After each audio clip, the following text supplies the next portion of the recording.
What's up, guys? Welcome to episode 40 of Convos on the Pedicab.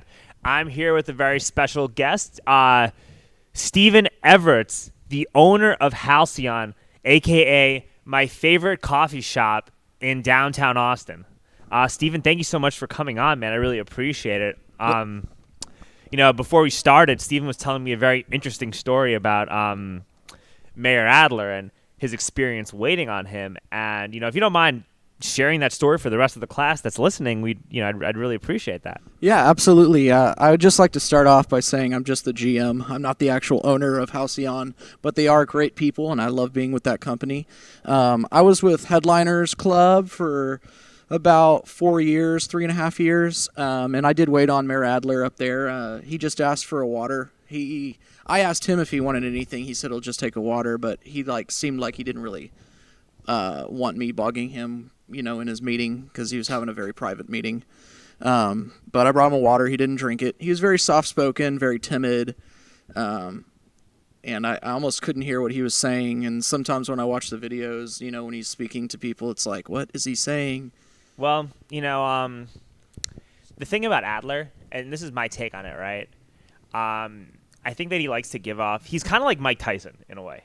Right? And it's weird comparing Adler to Mike Tyson because I really like Mike Tyson and I really don't like Adler. Right. But there are a lot of similarities. There's a big similarity in terms of their personalities, and it's that Mike Tyson, when he talks, like he has like that little lisp and the high voice, and he doesn't sound like a tough guy at all, Right. But he's a killer, and he'll fuck you up. Yeah. He'll knock you out in like 8 seconds, right? And then Mayor Adler has this like very soft spoken, almost very quiet, very timid demeanor, but underneath it all, at his core, like this guy is a stone cold gangster. Yeah. It's how I feel about him. Based on his actions, based on who he is, based on how he got to where he is. This guy I think was like the first person in his family to ever go to college when he grew up in like Washington D.C. in the 1960s and 70s. Like, I don't think that guy is timid or shy or any of that at all. Maybe just cordial. You know what I mean? Like, does that make sense? Yeah. Yeah, maybe he's just really good at being cordial with the people around him or the people that he's in the presence of. Or it's a persona that he adopts to, get away with what he wants to get away with easier. Sure. Yeah. But what was the name of that club that you were at? Oh, Headliners Club? Yeah, so you want to tell us a little more about that? Because you were talking to me about that pretty descriptively. Yeah, it was an IG story. It's been around since 1954. It actually started in the Driscoll Hotel, which is one of the oldest hotels in Austin. I don't know if y'all been to the Driscoll bar, but they've got that giant full-size grand piano up there, and underneath there's a stairwell that goes down to the basement where they used to have the private members of the Headliners Club, the elitists, would take their friends down and hang out in the basement. And it moved to the top of the Chase Tower back in 77. It's still there on the 21st floor. It's very stuffy, very elitist, and there's some nice people that run the city that are up there, people that own half the buildings in Austin, having lunch, and we were prepared for 500 people a day, even if 12 showed up, because you never know what could happen there. There was always some interesting story. I've seen like multimillionaires throwing up on the floor in there and just doing whatever they want, but also keeping it classy. Oh, yeah, classy. Classy, very classy. Lots of grand galas. They do have the Admiral's Ball there, 3-star, 4-star generals showing up. And a lot of interesting people, a lot of real estate, a lot of lawyers. There's the Austin Symphony Orchestra has their meetings up there. There's, the toast of the town.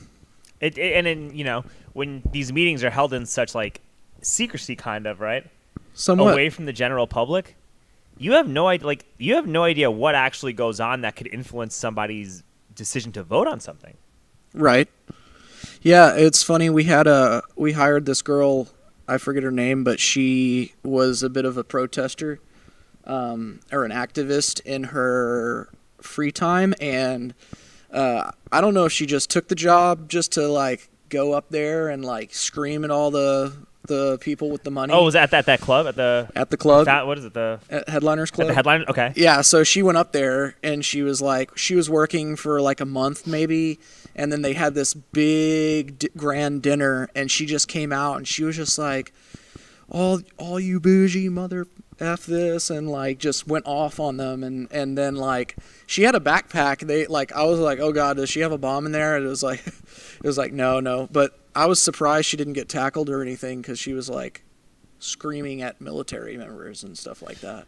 Dude, what a shitty activist. Because if you're gonna be an activist on that level, and you got a chance to get into that type of circle, you should be documenting everything and whistleblowing it to the general public instead of just yelling at everyone, getting out like your cathartic energy, and then leaving never to come back. Right. It is the biggest waste of activism I think you could ever do. Yeah, and it just goes to show that there's some people that know how to protest and some people who don't. And, we don't want, if you've got something to say and you want to protest, it sucks when other people make you look bad. Yeah, and that happened all summer long. And it happened again in D.C., and it's just been happening. It's a reoccurring thing where a lot of people are very upset about their government on both sides of the aisle, you know, and they're justifiably upset. Both sides are extremely justifiable to be upset with what's happening. But then you have a few horrible actors that undermine the legitimacy of how they feel. And then all it does is create more authoritarianism, or it creates an excuse for more authoritarianism, and that's something none of us should ever be okay with. Exactly. It kind of reminds me of, I went to Ozfest like forever ago, like not to date myself, but POD was performing, and a few people got together and they're like, all right, whenever POD comes on, they play this song. When they play Southtown, we're gonna rush the stage. And so like hundreds of people in the audience just rushed towards the stage and like broke through the barrier and then got up there, and you know what? The show could have been canceled because of that, just because of a few idiots. Yeah. Instead of just everybody coming out, having fun, enjoying the show, you can still mosh, without having to make a scene. There's no need. Yeah. But you were telling me some more stuff about Adler, back to what we were talking about. How like he lives in the W, and like how does he get to City Hall? Like how do you know all this stuff? Like that's what I'm kind of curious about. So I know some security guards that work the area that have told me that they've worked security for Adler, and that his condo or apartment is at the very top of the W, and he has an elevator that actually goes below the parking garage that's below the W. And he's got another security checkpoint there, and then that leads to a tunnel. The tunnel leads to City Hall, where he does his business and all of his work, so he doesn't really have to go out on the street or ever see anybody in person other than the people around him. Other than his little circle. Right. Yeah, and that's, A, that seems like a horrible way to go through life and a pretty sad existence. Yeah. And B, it's also extremely concerning because you're making decisions on behalf of people that you don't even bother interacting with. Like, right. That type of elite, like, especially in Austin, Texas, like, that type of elitism should have no place in Austin. Like, people come to Austin to escape that kind of elitism that they feel in, like, other countries or in, coastal cities or in, like, Chicago or in those, big mega cities in the United States. Like, they come to Austin to escape that. And then the mayor of our city is making these like almost unilateral decisions for us, especially in the pandemic. Right. And he's not even interacting with the people whose decision making he's affecting.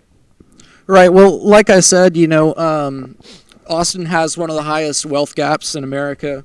And so he actually got his position from all of the people that he knew in real estate. That's kind of his background, is real estate. Yeah, so, he's an eminent domain lawyer. Yeah. The big condos and everything that's being built out here, that's pretty much, wouldn't be happening if he wasn't in office. So it it was happening before he got elected because of how it's growing, but like it's growing now at such an expedited rate. Right. Yeah. I know that we got the first ever climate control building in downtown. It's that weird glass-looking thing that it's almost as tall as the Austonian and the Independent. Yeah, but like, how is it a climate? What does that building specifically do?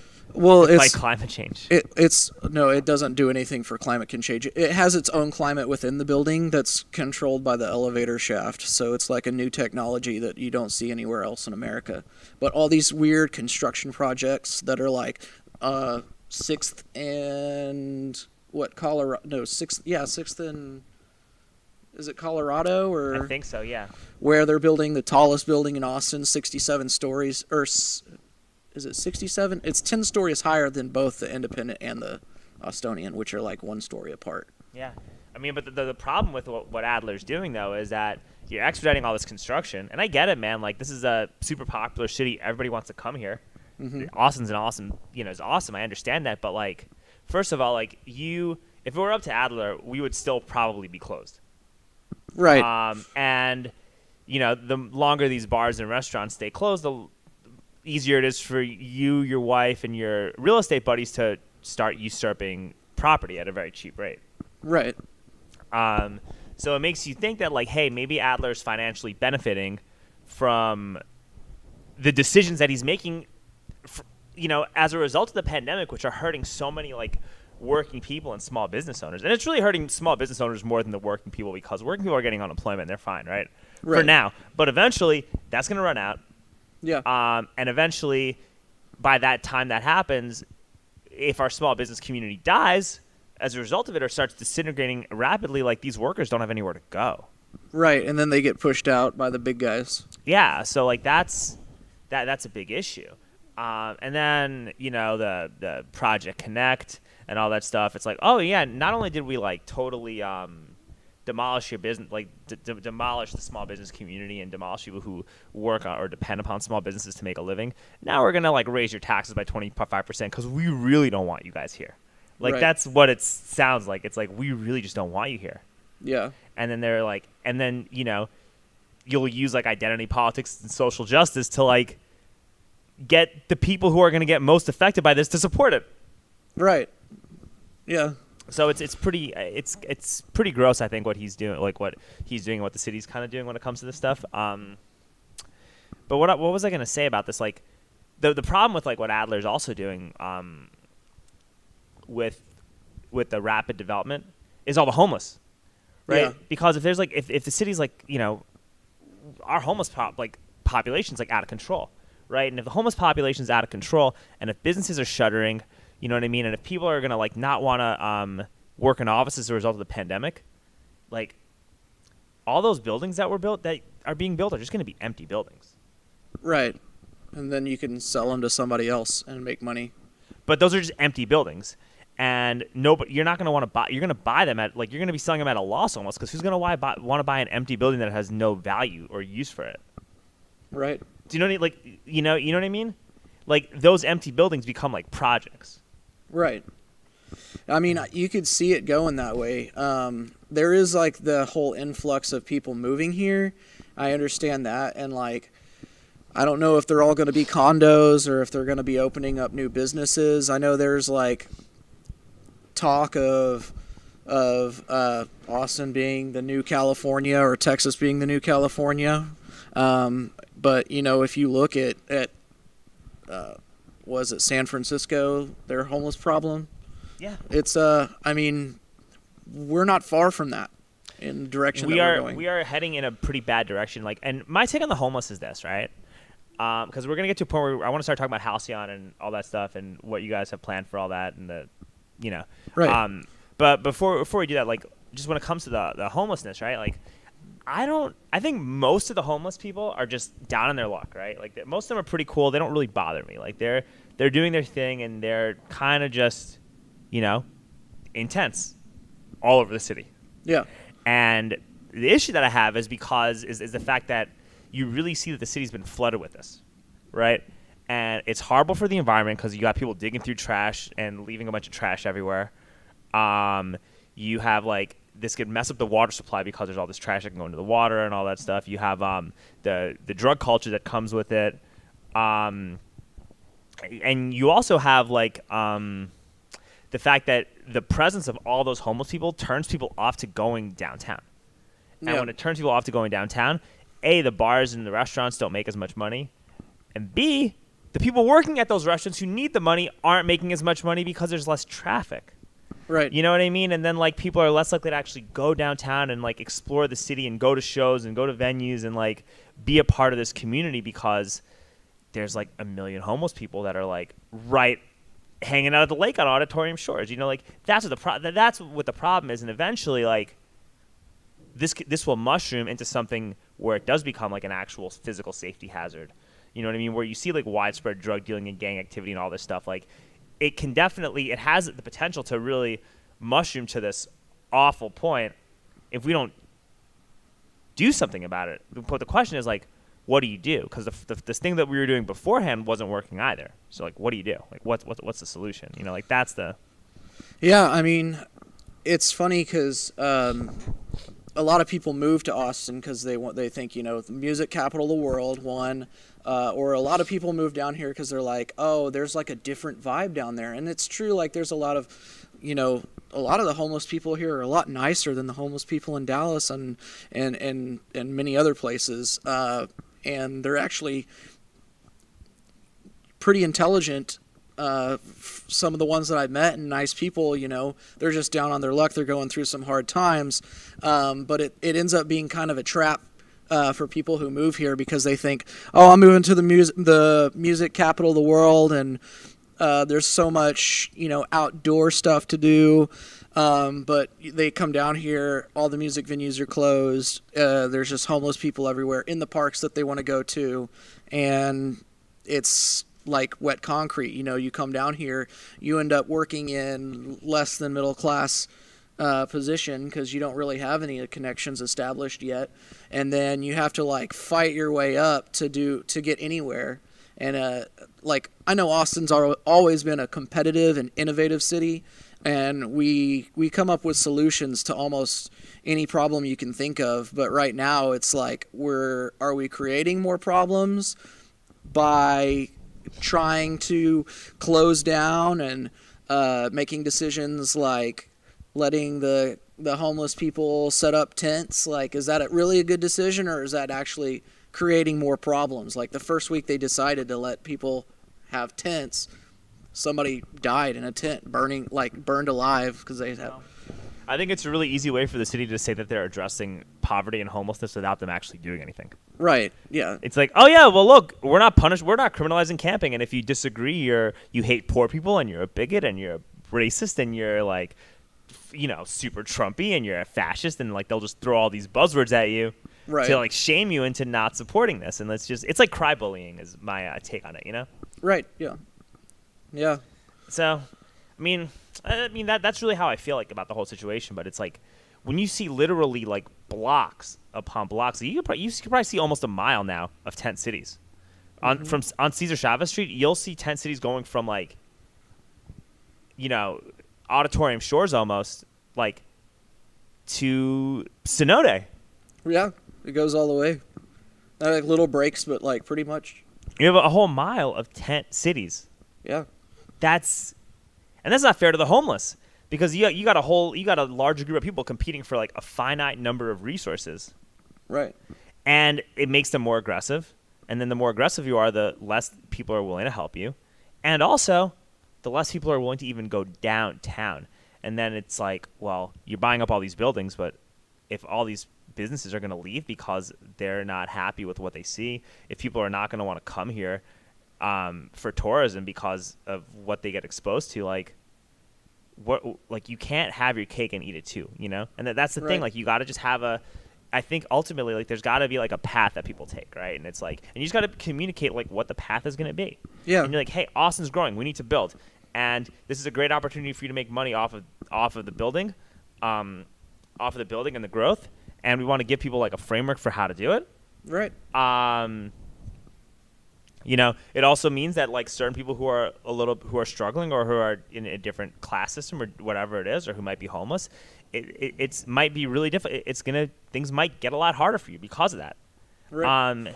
And that sucks. But I think that if you just communicate it from that perspective, at least people will be receptive and they'll respect the fact that you're being honest. Yeah. You know, or then the other side of it is just like, oh, we need to help our locals. We need to help our community. We need to help people in impoverished neighborhoods. We need to put money into making the school systems better and all. So we need to make it so that like local musicians can afford to stay here. We need to make it so that we build more affordable housing, and build it intelligently, right? And offer certain services so people don't need those affordable housing units on a forever basis. But you know what? That means that like you're gonna have to develop less. It means that some of your big boy realtor friends are not gonna get those big contracts. Like it means that maybe we're gonna have a few less conventions because of that, because we're gonna not be able to put as much money in terms of expanding the convention center. Like, so there's got to be there's always a trade-off with something, and I think that if you just communicate what that trade-off is and why it's happening, it'll just go along better versus trying to literally please everybody. Yeah. Well, we definitely need to come together like as a community, and we definitely need to work together and not necessarily like rely on local government to fix these issues for us. Like if we started up our own coalition to go down and feed the homeless once a month or once a week, or start donating. Like there's already good charities, that are happening, but like we have to communicate, like you said. So if we come together and we all work together, just like we're doing at Halcyon, we can. What are you guys doing at Halcyon? Let's hear about that, because Halcyon is honestly like this is literally my favorite coffee shop in the entire city of Austin, and I it's been around for close to 20 years, and I started pedicabbing like close to 8 years ago, 7.5 years ago, and I always figured like if pedicabbing were like a role playing game, like Halcyon would be like the fuel station, Yep. Like I used to remember seeing cabs upon cabs upon cabs upon cabs just hanging out at Halcyon. Like it was like a little communal mecca, Yeah. And I feel like I've grown up going to that I feel like I've grown up going to that coffee shop while I've been working, like in between rides. Right.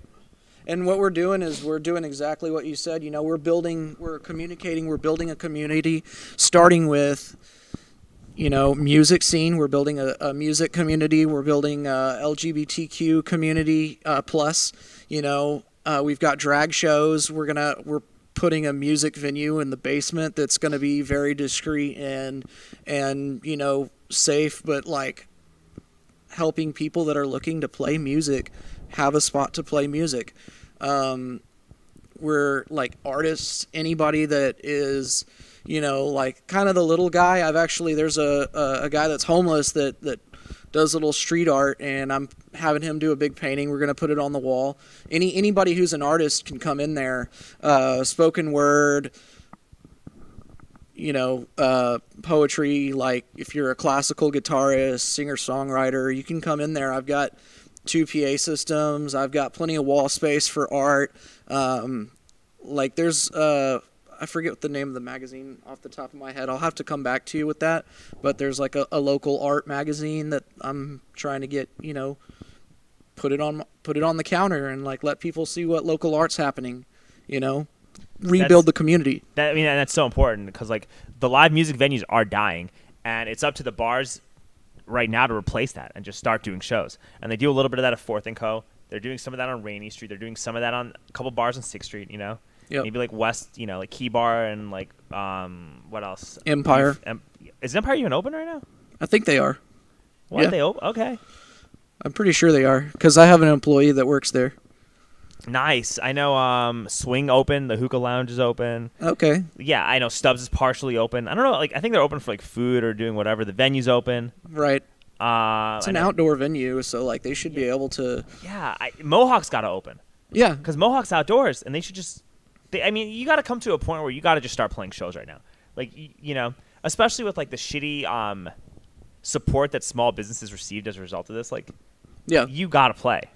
So yeah, I'm actually working with a company that's their whole goal is to bring together the music community. They're called Gig Finesse, but William Hodges, he basically goes around and he finds artists, people, musicians who want to play somewhere, and he just puts them on a list, and he's got this database that he's building, and he's going to music venues that are maybe thinking about reopening or that are already opening, and he's like, hey, I got a list of talented musicians, and so like all these people that are hungry for a place to just express themselves are getting together and being organized and not just like at one venue, not just my venue, but like venues all over the city. And I see you guys are doing comedy too on Sundays. And Stand-up comedy, anything you can think of. Oh, Whiskey Tango Foxtrot, that's the name. That guy, Yeah. Austin Talley, is doing a lot of really cool stuff. Like, he's having comedy nights. He's giving musicians a chance to play. He's doing a lot of stuff to really help, like, artists and musicians and, like, keep the culture going, you know? So, like, that's a really cool thing that's And you can do all that while being safe, you know, and keeping the pandemic, the virus in mind, and you know, keeping people social distances, wearing masks and all that stuff. Like, if that's, you know, if that's the issue, you can make it happen. We're an innovative city, so like there's already done the outdoor concerts where people just parking in their cars. Yeah. You know? Yeah, I mean, honestly, people should be doing pop-up shows like at Barton Springs or like at the Capitol and just play. Yeah. Just do pop-up shows and start doing it. And I'm kind of sad that people weren't really taking advantage of that, you know? Yeah. Because you could have really made a killing just doing pop-up shows. Yeah, and you can just go to the City of Austin's website and just reach out to email the Parks and Rec department and just say, hey, I want to play some music at blah, blah, blah time at this place. There's, almost 100 parks in Austin, you know? So you could just say, hey, I want to play, get some people together, social distance, you're outside. Go play, yeah. Like, I'm kind of sad, too, like that. I had one of the directors from Coal Town talk to me, and I was like, why aren't you doing shows? Like, why aren't you guys open and doing shows? Like, you guys are safer than, like, almost all the bars and the restaurants and the protests and everything. Like, you guys are one of the safest people out there. You could go do outdoor shows at Barton Springs and collect donations. Like, why aren't you doing that? Right. And, you know, she said, like, hey, we're working on it, and we just want to make sure everyone's safe, and we're doing a lot of virtual stuff. But, I mean, there would be no better way to, like, bring people together positively than to just start doing pop-up shows in a safe manner. Because we're so divided, man. We're so angry with each other. We're so, like, on edge and tense, and it's... Yeah. So, I mean, not me. I feel great. I'm really happy with a lot. I'm happy with how my life is turning out right now, you know? Right. But the reason being is because I'm just not watching the news. Yeah. You know, I'm just like, I just realize it's all bullshit, and I'm just kind of tuned out of a lot of things. Yeah, I mean, if you want to get depressed, just watch the news. I mean, it's always been that way. Although, when I first moved here, I was thinking to myself, like, wow, Austin's news media outlets are way more positive than anywhere else. Like, Not anymore. Not anymore. Not so much anymore. But I mean, we did have a really rough year last year. A lot of shit going on. Pardon my French. But a lot of shit went down, dude. Oh my god. Yeah. It was very tense. Yeah. My girlfriend was watching the impeachment trial today.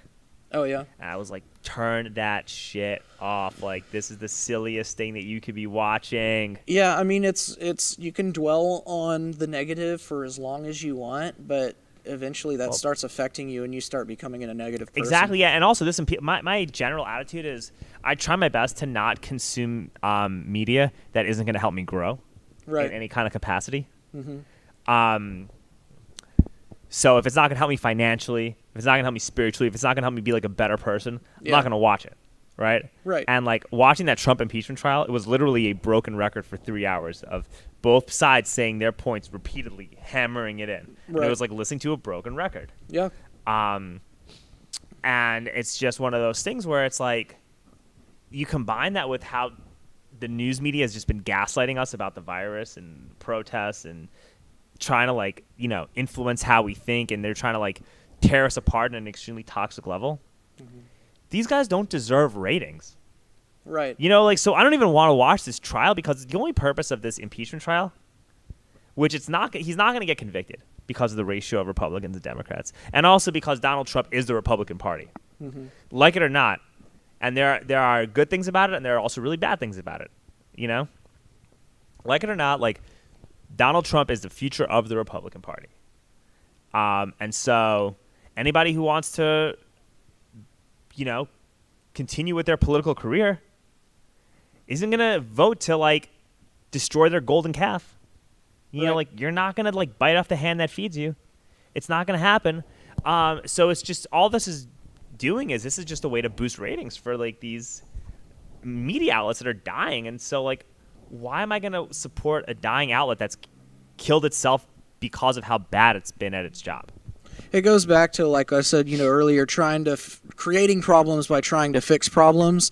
So, you know, they're trying to make sure that Donald Trump can't run again, which, like, even if he does, like, Who knows what the outcome could be? But the thing is you're not, for his base, you're not making them calm down by You're making it worse. You're making the division you're putting fuel on the fire. worse. And another thing, and you really want Donald Trump to not run again, and a person like Donald Trump to not win.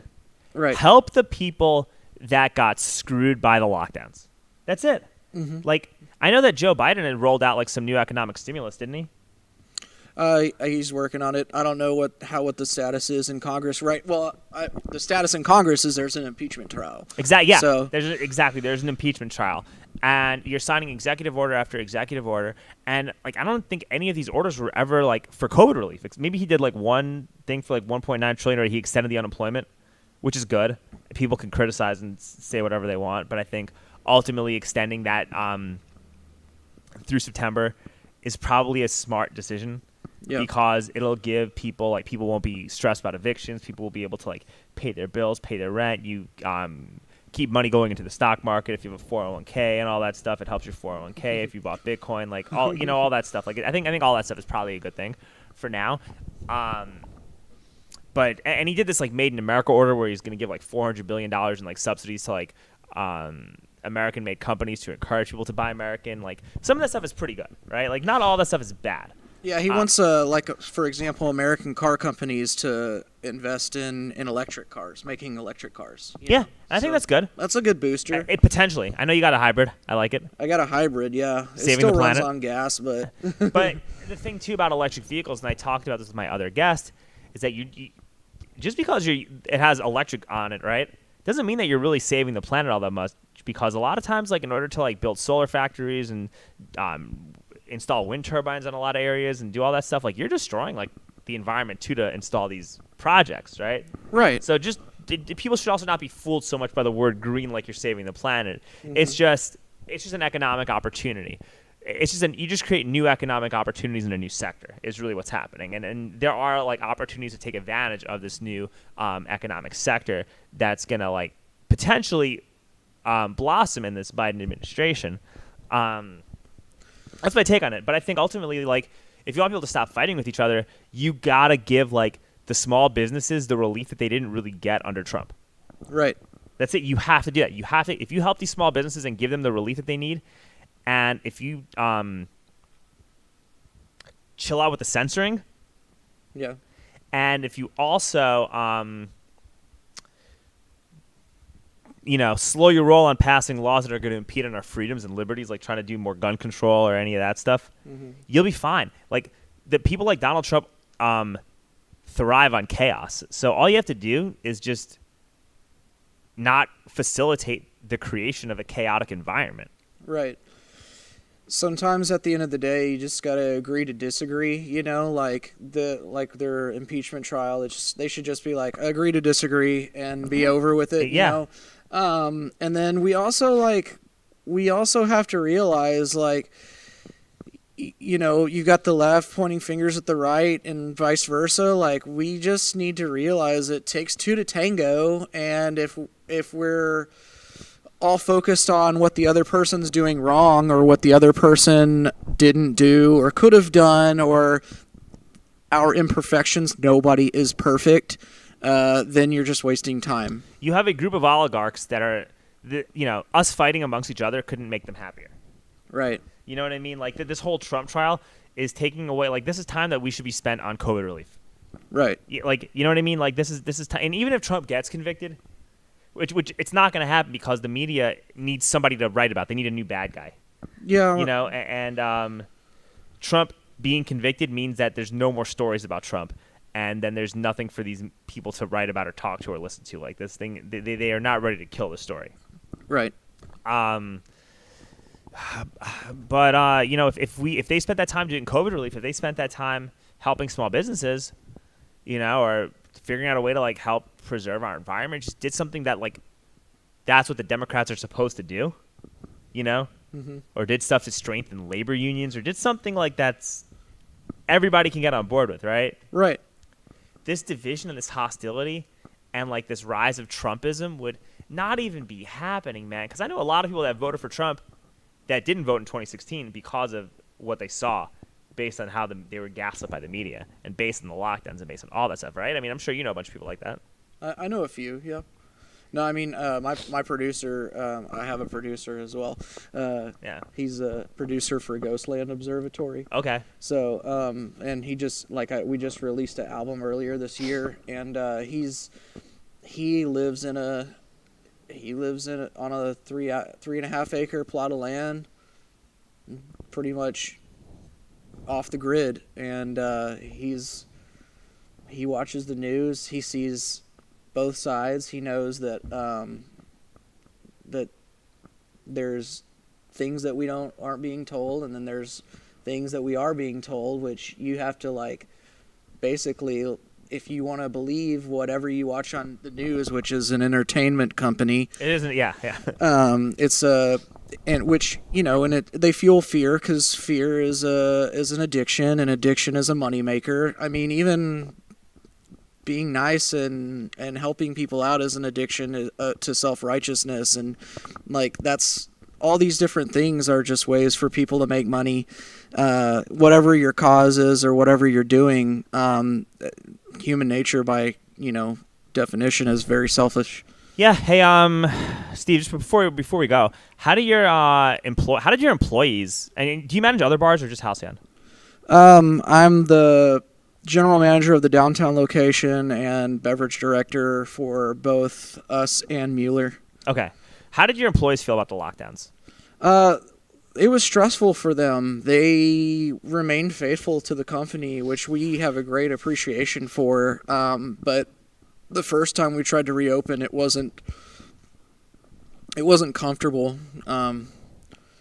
We were doing everything we possibly could to be safe, but we were like a quarter of sales, and people weren't making money, and it was just better off to just leave them on unemployment. Which is pretty considerate of you guys, right? Because if they're making more on unemployment, then keep them there. Yeah. So you guys literally stayed close to help your employees then. Yeah, but I mean, it was nice of them to come back and try to reopen when we did, and then even nicer for them after that failed to come back again and reopen again. We have the greatest appreciation for them, the ones that were faithful to us during that whole time, and I was working. I can't say that I was one of those people, because I got brought in. The people that wasn't faithful was the GM over the previous GM. So I came in October. I've only been there since October. Shit, wow, okay. Yeah. But the company I was with before, I was just sitting there waiting for something to happen, and then nothing happened. They decided not to reopen. So I was just like, where's my family? Where's my home at? And Halcyon ended up being it. So I'm grateful for them. Halcyon's my favorite spot, dude. I love that place. I get a good feeling. I just get good vibes at there, and it's such an accepting place. Yeah. And people from all ends of people from all ends of the political spectrum, and most importantly, people from all ends of the diversity spectrum are so. It's such a welcoming place, man. All walks of life, including dogs. No, dude, you have right-wing conspiracy nuts and drag queens are all drinking coffee and having drinks together and getting along, and that's what we should be aspiring to be. That's the definition of Halcyon is a safe haven. Yeah, but I mean that's really that's what makes that place such a special place. It is what Austin is and should aspire continuing to be is that type of coffee shop. Yeah, keep Austin weird. 100%. Yeah, but I know that a lot of people that are yeah, man, they're making me there's on one hand, right, you got people that are dude, why are you stopping me from earning a living because of this pandemic? And then you got another group of people that are why are you putting my health at risk so that you can make money? Yeah, it's so a double, I knew that there was a very double-edged sword. Yeah. You definitely had contrasting viewpoints when it came to this pandemic about a lot of people that were working. Right. There's, two sides to every coin, and some people feel one way and some people feel the other, and really, it's up to the individual, just like smoking cigarettes. If you want to smoke cigarettes, smoke cigarettes. If you want to go outside and, I wouldn't say put other people's health at risk, but if you want to go outside and go to a bar or a packed bar where everybody's packed and nobody cares, that's your choice. It's your choice. But I'm saying for the employer, the bartender at that packed bar, right? It's on the one hand, it's dude, hey, you got to get paid, and my attitude is this, right?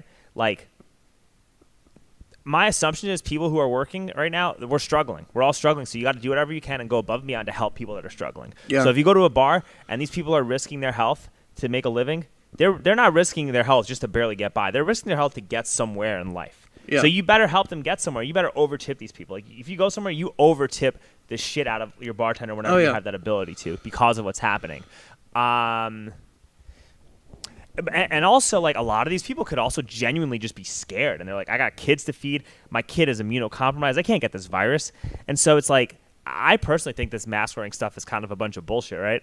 But I also understand that, like, not everybody feels that way. And some people do have immune issues. And some people have a different view of this virus. And some people are going to respond to it differently from me. So I'm never going to be the type of guy that, like, complains about wearing a mask to go order a drink at a bar. You know what I mean? So I think like people need to understand like there's got to be a respect for how we communicate with other people, and you gotta like we gotta like do a better job of developing like a greater culture of empathy to people around us, and that goes on both sides, you know. Yeah, and it's also up to the business as well. If they want to run a packed bar on Rainy Street and have 200 people shoulder to shoulder in there, that's fine. Or you could be like a bigger corporation where you have to follow all these guidelines, like, you know, Cheesecake Factory or something like that, where you're being super extra precautious and safe, like the big movie theater companies, like being extra safe. Yeah, Alamo's pretty crazy, man. We couldn't even we had to do everything online. We couldn't even order our tickets. We had to go on our phone and order our tickets and like fill out a form and do all types of crazy shit. Like it was.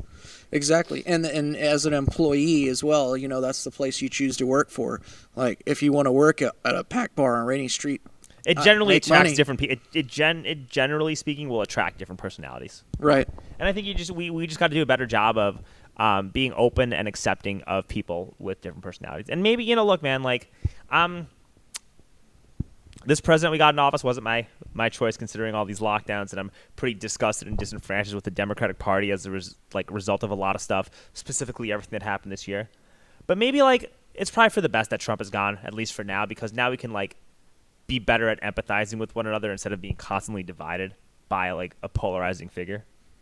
Yeah, it's too early to tell, but any of his successes will be our successes. Any of his failures will be our failures as well. It's true. And it's the whole nation's kind of riding on him. Yeah, it really is. I mean, it's like, you know, you want to heal the country, but it's like you're still bringing back old wounds. It's just, you know, makes no sense. But anyway, Steven, thank you so much for coming on. Of course. Before we wrap up, just how can we all get a hold of you? I'm on, you can find me on Instagram, Facebook. My name is Steven Everts, and Instagram is Stevie Streve, Stevie.Streve. My last name spelled backwards is actually Streve. And then I'm at Halcyon, Steven, Stephen, at halcyoncoffeebar.com if you ever need to shoot me an email. But I'm there all the time, and I'll be working in the basement to put together our little secret music venue, hopefully. Yeah, let me know. My best friend is in a band. They're called Aquifer. They're phenomenal. Like they're like sublime, dude. They're gonna blow up one day. So, cool.